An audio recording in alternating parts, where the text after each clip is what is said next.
same sentence almost every day. Why can't you be more like your brother? My older brother Daniel was the golden child. Straight A's, football captain, charming, loud, the kind of person parents bragged about to strangers in grocery stores. And then there was me. Quiet, introverted, obsessed with computers and business books.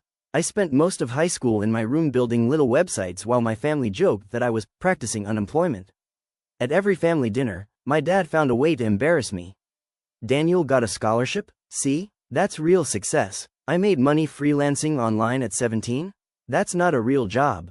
When I told them I didn't want college and wanted to start a software company instead, my mom literally laughed. I still remember her words. "You're not a genius, Ethan. Stop acting like one." That sentence stayed in my head for years. I left home at 19 with 2 backpacks, an old laptop, and about $800 in savings. Nobody stopped me, not even Daniel, especially Daniel. He told me, "Don't come crawling back when this little fantasy fails." For the next 6 years, my life became nothing but work. I slept in horrible apartments, ate instant noodles almost every night, worked freelance coding jobs during the day while building my startup at night. There were moments I genuinely thought my family was right about me. Moments I almost quit, but slowly, things started working. A small investor noticed our software. Then another. Then a larger company partnered with us. By 28, I had built a cybersecurity company worth several $1,000,000. But my family had no idea. We barely talked anymore outside of occasional birthdays and awkward holidays. And honestly, I preferred it that way. Then my cousin got married last year. Big wedding. Fancy venue, entire family invited. I almost didn't go, but something in me wanted closure. When I arrived, nothing had changed. Daniel was still the center of attention.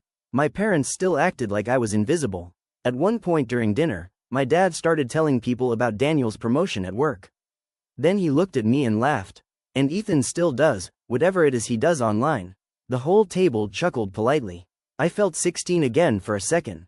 Small, embarrassed, worthless. Then something unexpected happened. One of the guests nearby overheard my name.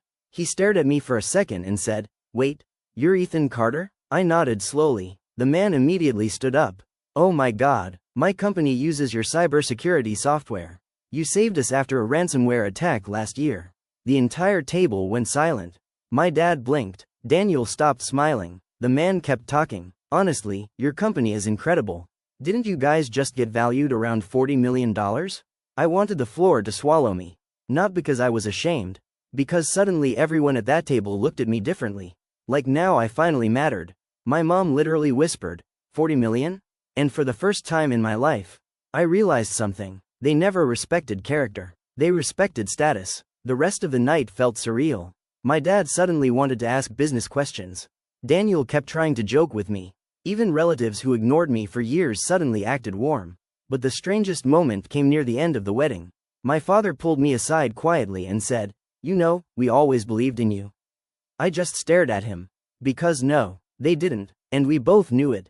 I smiled politely, grabbed my coat, and left early. Driving home that night, I expected to feel victorious. But honestly, I just felt sad, because the kid who spent years begging for approval finally understood he was never going to get the kind he actually wanted.